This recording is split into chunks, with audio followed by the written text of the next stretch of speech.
Alrighty, so this is the other PowerPoint on security. Now, if I go to the next page, a lot of these pages, the first thing that you will see is like free Wi-Fi. I already know how to secure my system if I'm using free Wi-Fi. So you can skip the slides that already make sense to you.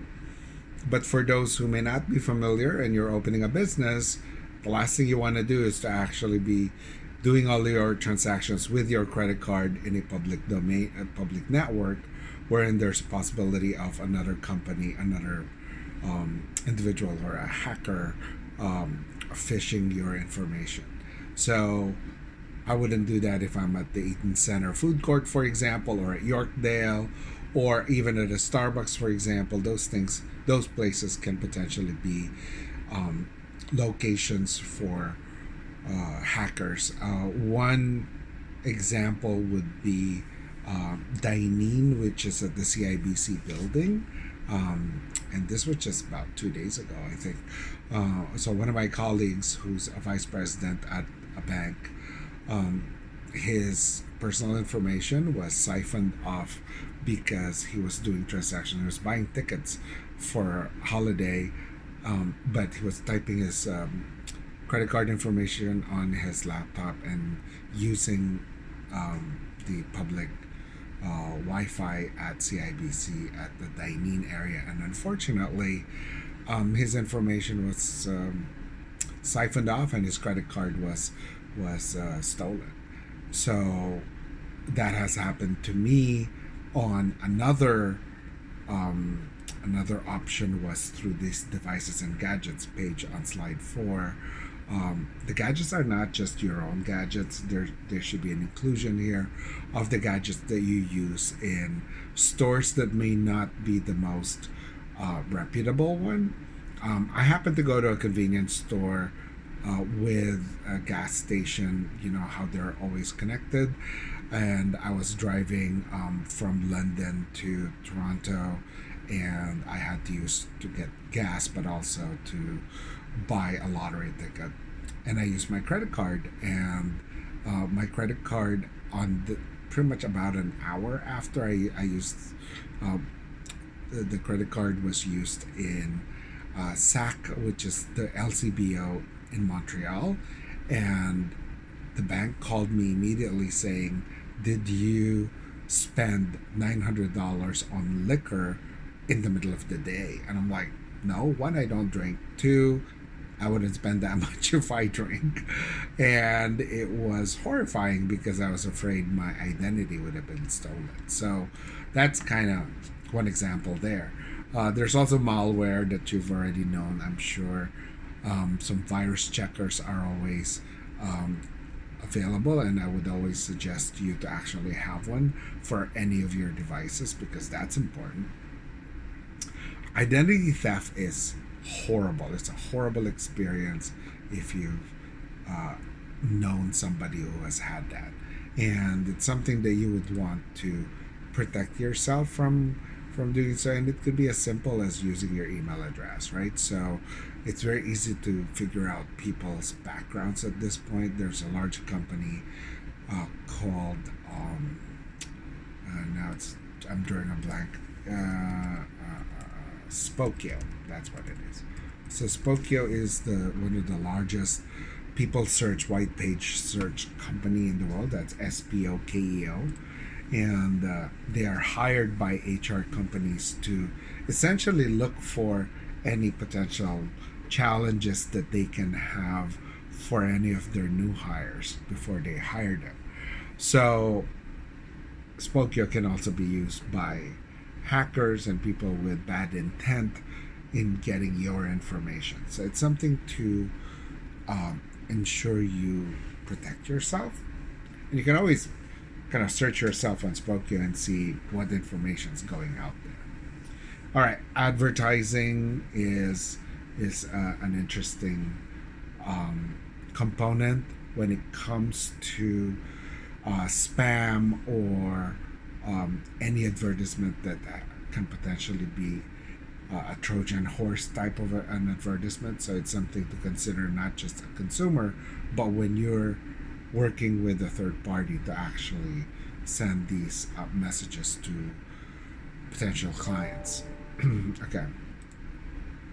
Now, at work and any suspicious email, interestingly enough, at George Brown, I don't know if you get this, we've gotten um, some emails that are of questionable uh, uh, origin. So I just got the other day, no, yesterday, an email asking about the status of my student loan, and I was afraid for my students the moment I heard that. It was a call, but also an email, which is weird because now they have both of that communication channel to me, and trying to collaborate, so corroborate. So there was an email that said you'll get a phone call, and there was a phone call that said you may get an email of the same thing, which is scary. So they said if you have an outstanding student loan, you will want to call them because then they'll get some. They'll pursue this new law wherein you can get a discount off of your loans. For one, student loans normally don't get discounted, especially if they're government student loans, because that that's the very reason why they're there, and they're normally the cheapest interest anyway. But it was something that was suspicious, and it was something that was kind of scary to me. Of course, at home, you might have better control of the type of network that you have, so long as you're not kind of siphoning off of your neighbor's internet. So long as you're at home and you work from home for your business, you want to make sure that you have a secured network in there. That's why we learned a lot about the technology part around networks a couple of weeks ago. Passwords are always quite fascinating on slide 12, because even up to now, with many passwords, there are now password apps just to keep track of all your passwords. The challenge that I have with that is that what happens to that information, because now the app has it.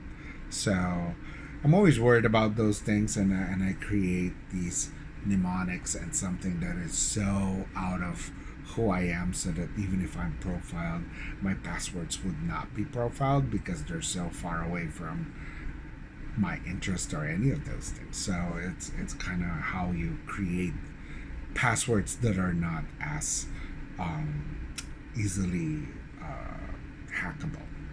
All right, so that's pretty much what the slide is for this week. And then there are other discussion points off of videos that I want for you to watch. For this particular slide, the question that I have with you is just think about the business that you're going to be open. What would be the first one or two things that you will be doing to protect the data of your clients, as well as your own information? So what are those things that you are considering? And treat the business that you're going to be opening up online to be an actual business, because as I've said before, I've had some really successful groups and teams wherein they sell what they thought was our there are two companies now that I've shared with you. One, they sell these skull t-shirt designs that have flowers on it, and tons of money. They're making a lot of money. And then the second one is this card that, there's a painter, and he paints these cards painstakingly, but makes quite a bit of money for the group. And there are 4 of them in the group, and they divide the work.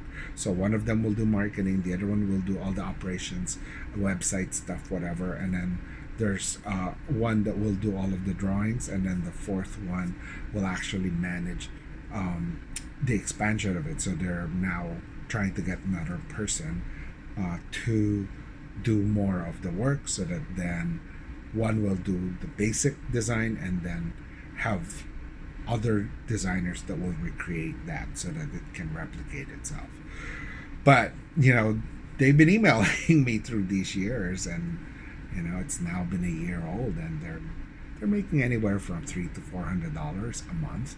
And although that might not be a lot of money for some people, it helps them, right? And I mean, for me, that would be my Starbucks money, which I drink way too much Starbucks.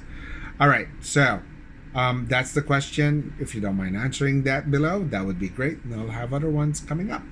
All right, so you'll see my finger turning this thing off. So